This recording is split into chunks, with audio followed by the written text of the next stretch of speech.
Are you counting down the days until retirement, dreaming of the day you finally stop working?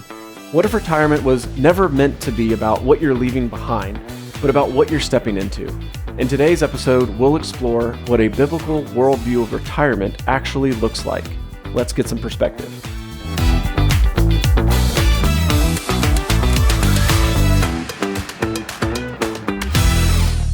Welcome to another episode of Christian Financial Perspectives. My name is Shawn Peters. I'm joined as always by Bob Barber, and today we're going to be talking about a biblical worldview of retirement. And retirement, as we know it today, is mostly shaped by a secular worldview, but it doesn't have to be, right, Bob? Yeah, exactly. And, the Bible basically only has one thing to say about retirement. So to get into a biblical worldview of it was very difficult for me.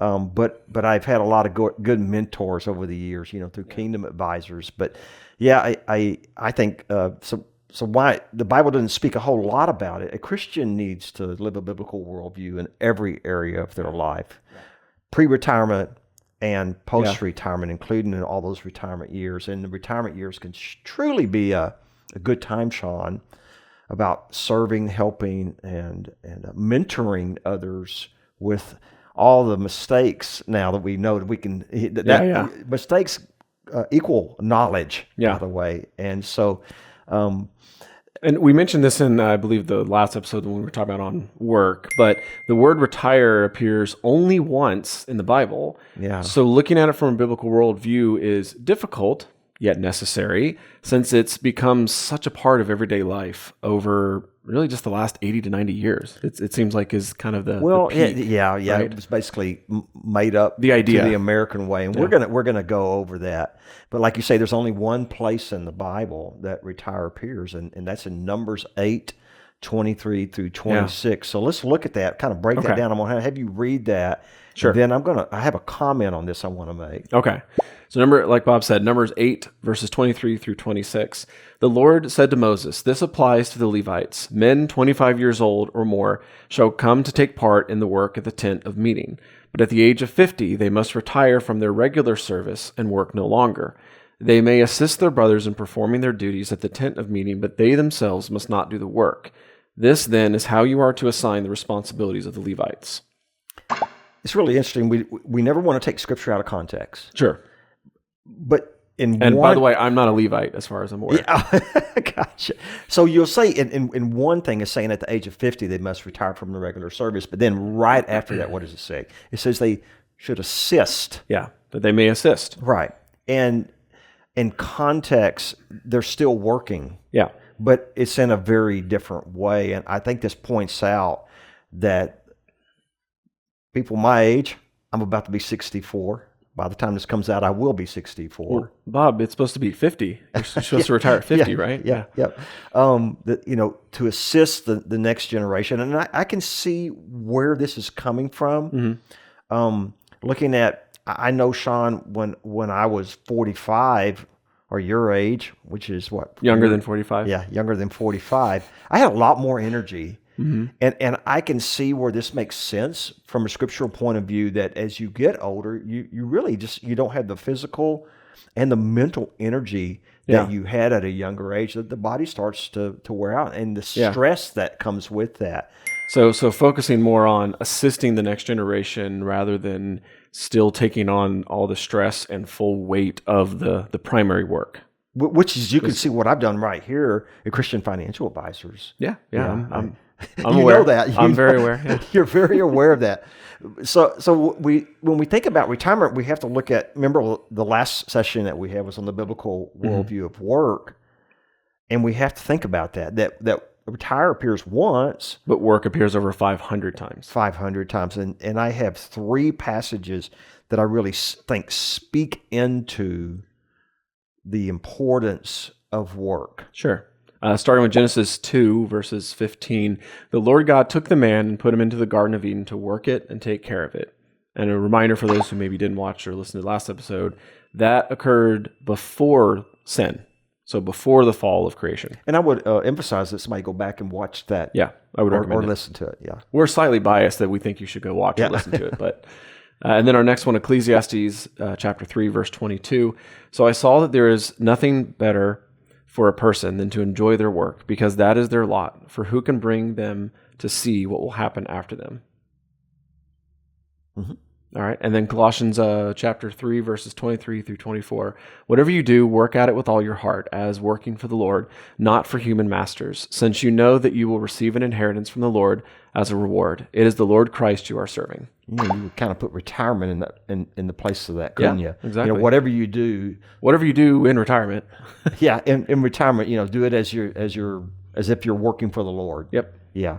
So, what does God think about retirement, since it only appears once in the Bible, but work appears over 500 times? What do you think about that? I mean, it's a good question.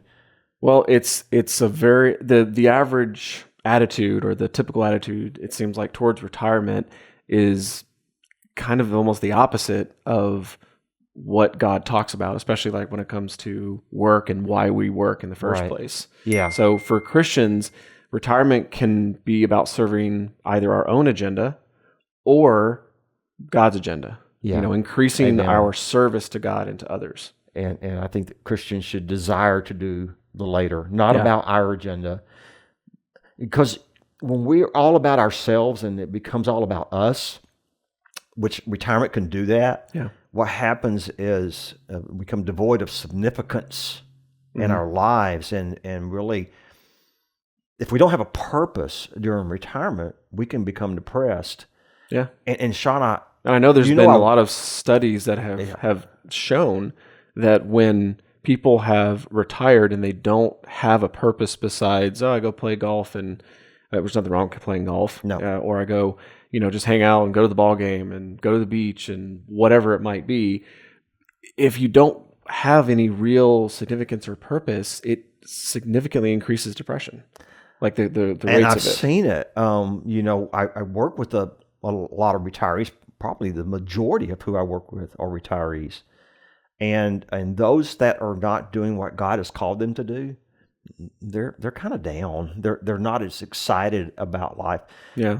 Picking up what they say, seashells on the seashore, it only goes so far. Yeah. And I think Christians need to think of retiring as retiring to something, not from something. Yep. I'm going to say that again. You need to think of it as retiring to something, not from something. Okay? Exactly. Yeah. And that's something that we have been trying to tell all of our clients for quite some time now. I think that specific phrase isn't necessarily been using it for 10 years, but at least the last few years, I see that as, hey, that's like the number one thing that we want to make sure that we help people with, is that as Christians, you're not retiring from something. You're retiring to something. Right. So what is that something? A great example might be someone who retires from their normal career, right, whatever their work is, and enters the mission field or finds another calling to serve God, because and just put yourself in that person's shoes. You've planned well for when you start your retirement that you don't have to work to meet your needs. So with that restriction being removed, if you will, like I'm not worrying about working to be able to provide for myself and my family. Okay, well, what's something that the Lord is calling you to do? Right here in our city now, we're not a town anymore, we're a city. Depends on what city you compare it to. Yeah, whether or not we're a town. We're in between San Antonio and Austin, so it's just one big city now. But there's a lot of mission work right here in our own town. I know Habitat for Humanity is huge here in New Braunfels, as well as the food bank is very big. And of course, go help your church, especially if you're in a smaller church. They need somebody to mow the yard many times. I think the statistic I remember, the church that was started here that we went to for many years, they decided to come back after being gone, the head pastor there, to start the church. It's like, why come back to New Braunfels? Well, they came back because one, they have a heart for this area, but also I think it was like 40 or 45% of people from the New Braunfels area are people that profess to have no religious affiliation at all, with the idea being that when they wake up on Sunday morning, it's no different than Saturday. Like fundamentally just not, it's just the second day of the weekend.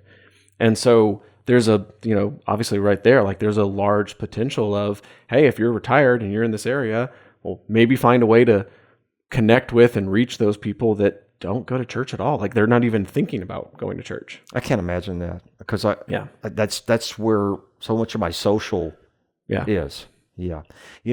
There's one thing about retirement as we talk about it, it's just so different with a biblical worldview. This idea of retirement, as we were talking about earlier, it's really something that was made up the way that we look at it in just the last 90 years, basically during the 20th century. Yeah. It was during the Great Depression that the president needed to get men out of the workforce. Need to get the older men out of the workforce, right, and replace them with the younger ones. Yeah, and out of that came the government pension, which is Social Security, and then pensions. The larger companies kind of worked into this. So it's really this view of retirement that people have gotten a hold of in just the last 80 or 90 years of it. And I think we need to look at some of the reasons people retire today. Sure. And then we're going to look at that biblical worldview, what that looks like we talked about in missions. First one of why people might retire, why people retire today. Many are just physically and mentally tired of working so hard, or their health has deteriorated to the point where they can no longer work. Yeah. It's pretty common. Isn't it funny how I joke around here? Y'all don't call our retirees right after lunch. We might need to go take a nap. We get that that afternoon, just I'm so tired. 30 minutes is all you need. If you're good. Yeah. Others they just want to pursue the fun activities that are out there, like golf, pickleball. That's me. Yep. But I've hurt my knee so bad. Fishing, hiking, traveling the world, and experiencing different cultures, or they might want to do different things like woodworking, gardening, farming, ranching, painting, ceramics, or even writing a book, which this biblical worldview that we've been talking about is going to go into a book that has 12 chapters to it. That's right. Some just are so tired of pursuing somebody else's agenda, they want to pursue their own agenda. Yeah. Which is number 3. They just don't want to pursue they want to pursue their own agenda instead of somebody else's. And number 4, others may be kind of forced into retiring. And this is true. The larger corporations, once you hit a certain age, they kind of say, okay, it's time for you to move on. All right. And some, which I think is a very noble cause, is they just want to spend more time with their spouse and more time with their family. Yeah. Maybe there's some grandkids or great grandkids that they want to spend more time with. Those are fun. And then you send them back to mom and dad after you gave them a extra puppy, kitten, and coffee and some candy, right? And maybe some ice cream for dessert. So this really, we talked about just mission. Let's really tackle this biblical worldview of retirement and what it could look like. And I think it really needs to focus around this scripture passage. Sure. Philippians chapter 2, verses 3 through 4. Do nothing out of selfish ambition or vain conceit. Rather, in humility, value others above yourselves, not looking to your own interest, but each of you to the interest of the others. Yeah, that's a good one to really have as your baseline. If that's your baseline for retiring, or anything, or really anything, but in this case, we're focused on retirement right now. That's a good place to start. Right, it's a good place to kind of base it on, of not just thinking about like, oh, what's all the fun things that I want to do and that I want to spend money on and do stuff for me. So I came up with 6 ideas. One of them was the mission work, but I came up with 6 ideas on what a biblical retirement. What it could look like. Yeah. Okay. And that first one that we just mentioned is being there for your grandchildren and living out life with them. Those grandchildren want you. We know that. I know that. Which you may or may not have been able to do with your own children. Shawn, in my younger years, I was a workaholic, basically. And I mean, I was leaving at 7:30 in the morning and working until 10 at night. And that was wrong. I shouldn't have worked so hard. This is why grandparents say, if I knew it was going to be this good to be a grandparent, I'd have done that first. Yeah. Yeah. Right. Because retirement can truly be a second chance at life. Yeah. With your grandchildren and having time for them. And the second one, retirement could mean taking on more responsibilities at a nonprofit or just volunteering. Maybe you're not, in charge of something, but you're just extra volunteering time. Think of this one, especially a lot of times as guys need to think of this. It can be a time about giving back to your spouse for the many years that were lost working outside of the home. And Sure. I know, Shawn, I just do appointments on Tuesdays and Thursdays now, and I'm giving a lot more time to Rachel because I wasn't there as much when I was younger. I think this other point is really good, is that you can end up being a mentor to many others. Yeah. You could teach a class at a college, a small Yeah. college.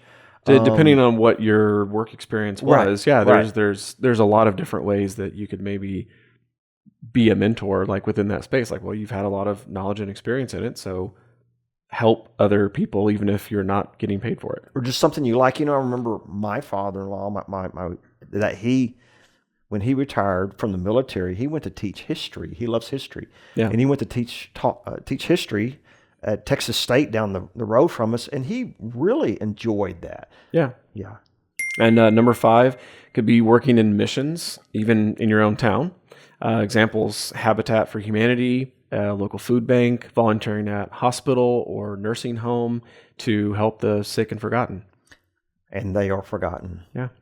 When my mom was in assisted living, I could see the people just yearned for fellowship, and I would go in and I'd put my arm around them and talk to them. Yeah. And it meant so much. And there's just so many other ways that you could be productive with your time that you need to think about it. Well, results may vary. We don't know exactly what your experience has been in your career and other things, or what the Lord is prompting your heart to do. But just, again, kind of think about that. What is something that God has equipped you with that you're uniquely able to help? And just seek the Lord in that first, and find ways to get connected. I'm assuming for those of you that are already retired, find something to give back. So I came up with 6 questions that I think are really good for you to think about before retiring. But you can also think about these if you're already retired. These are some great questions. There's 7 of them that I came up with. Number 1, exactly why do you want to retire? Yeah. And I think you need to write that down. Why do I want to retire? And if you're retired, why am I retired? Sometimes people retire because, well, I'm turning 65, so I have to retire now. Yeah. It's like, well, you don't have to retire. I mean, if you're like, man, I can go another 10 years doing what I'm doing. Okay, and didn't do that, right? Exactly. And the second one is really hits to the heart. Yeah. What will your purpose in retirement, or what will be your purpose in retirement, or what is it now if you're already retired? And I don't think a lot of retirees have thought about that. What is my purpose now? What are your days going to look like, or what do they look like right now? I mean, is it just kind of you're wandering in a desert? Yeah. You don't have it planned out. Yeah. So number 4, how will you serve others, or how are you serving others now if retired? And hopefully we're spurring some that might be retired already. Think about, I need to think about this. I need to think about how I'm serving others. Is it all about me? Yeah. Which is number 5. Will retirement be all about your agenda? Yeah. Or is it about your agenda now if you're retired? Yeah. Or will it be about God's agenda? Number 6, how can you serve and help others during retirement? Yep. And the last one, number 7, are you financially able to retire? Yeah, that's a big one we work on around here, isn't it? Are you financially able? You may even be retired and not realize that you may not be financially able to be completely retired. And we need to put all this into a financial planning system that we use. And it goes over everything, even from if you want to do that Viking cruise every third year or every year, sure, I want to buy a new car every 5 years or a new used car. I mean, everything we can put into there. I want to do that remodel. Can you afford to do that? Our financial planning system will help you to figure out if you can. So in conclusion, retiring with the biblical worldview for a Christian is about serving and helping others with your free time, as long as it's not done solely on the basis of works. Retirement is not a biblical concept. If the Lord gives you breath, it's because He still has some work for you to do. Yeah. Sorry. What did you say? I would say it's not a biblical, but a cultural concept. Yeah, it really is. Yeah. The goal should be to finish life well. It's like the marathon. Yeah. If don't run 26 miles and then quit. Finish the last point. Was it 0.2? I don't know. What is it? Because it's 26.2. Yeah. Is it? So it's like don't run 26 miles and then say, all right, I'm just going to stop. No, finish the last 0.2. Finish it well. Cross the finish line. And just remember this: retirement is a phase in life that you can use your gifts, your skills, your talents, your abilities to glorify God, and differently than the way that when you were working full time. Yeah, it's interesting. I think of it as when you're in your career, you can still obviously serve the Lord with your gifts and your abilities, but there is at least somewhat more of an obvious restriction that you kind of need to do it in a way that can actually earn a living to provide for yourself and your family. But in that retirement phase, when you get to that, well, now you have the advantage of, if you've planned well for the retirement, you're not spending too much in retirement for your expenses, you can use your gifts and talents to glorify God for something that maybe you don't get paid at all for it. Maybe your salary is $1 a year, so it's a really cool way, just a great way to look at retirement. Doesn't mean you're done. It just means you have something different that the Lord's calling you to do.